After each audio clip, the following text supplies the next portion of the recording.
O 2021 non está a ser un bo ano nas estradas da provincia de Pontevedra. Entre o 1 de xaneiro e o 31 de agosto, 18 persoas faleceron en accidentes de tráfico. Las causas de la siniestralidad, en general, todo apunta a la conducción descuidada y a un exceso de velocidad que hacen que se produzcan salidas de las vías y choques frontolaterales.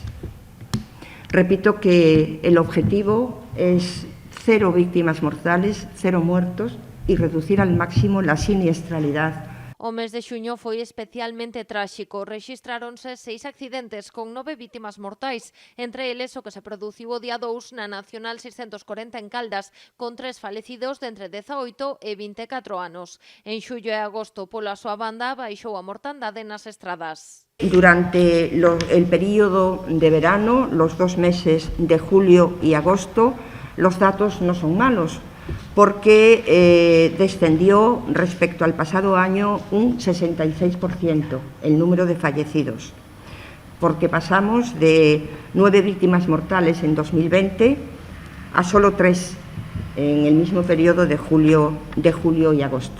En canto ás probas de alcohol e drogas, durante o verán realizáronse máis nas estradas pontevedresas, un 16% máis de alcoholemias e un 500% máis para detectar sustancias estupefacientes.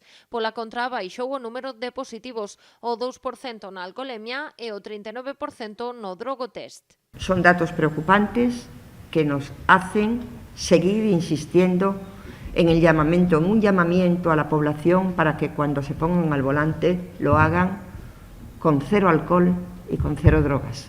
No referente á mobilidade, no verán deste ano rexistráronse menos desprazamentos nas contornas das principais cidades, Vigo e Pontevedra. Na capital baixou un 0,7% respecto a 2019. En agosto aumentou un 0,5%.